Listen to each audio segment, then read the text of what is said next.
In Matthew chapter 5, reading from verses 12 to verse 16, Jesus Christ gave us two important attributes of every Christian in the world.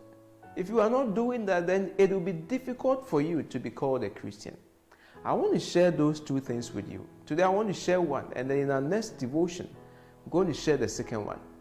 In Matthew chapter 5, verses 13, Jesus Christ said, "You are the salt of the earth. But if the salt loses its saltiness, how can it be made salty again? It is no longer good for anything except to be thrown out and trampled underfoot." Jesus says, in this world, we are the salt. You see, one thing we must understand about salt is that nobody eats salt raw. No. I've never seen that somebody will get a bowl of salt and then sit there and begin to eat it with a spoon. No, we don't do that. You can't even do that. For salt to be useful, for salt to be effective, for salt to be appreciated, it must be in something. Question I want you to ponder over today is, if Christ says, we are the salt, you are the salt, I am the salt, what are you in? What soup are you in? Are you in the soup of worldliness, or you are in the soup of bringing flavor, God's flavor, into this world?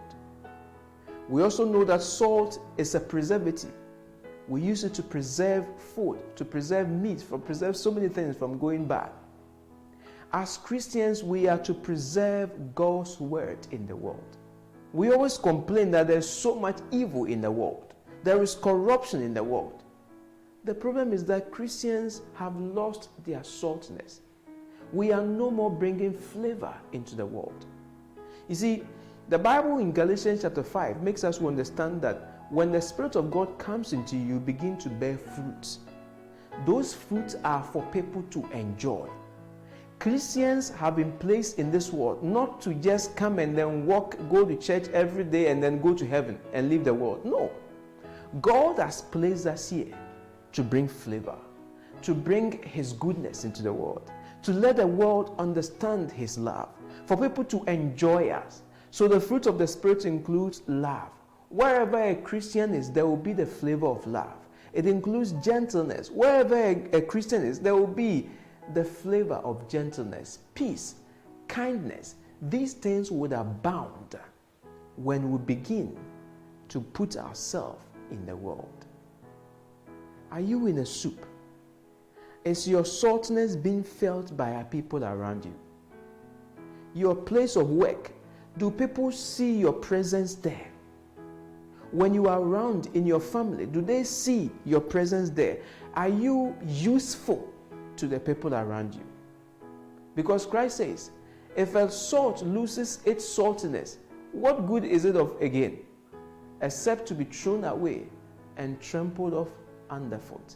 If a Christian loses his or her saltiness, you are not useful to the world. No wonder today there are so many professed Christians, yet there is still so much evil because most of them have no salt.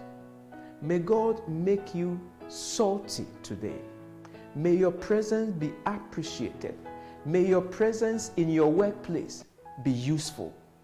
May you bring flavor in your family. May you bring flavor in your business. May you bring flavor in your community. May you bring flavor in your country so that God's name will be glorified forever. May God bless you, and do have a blessed day. Shalom.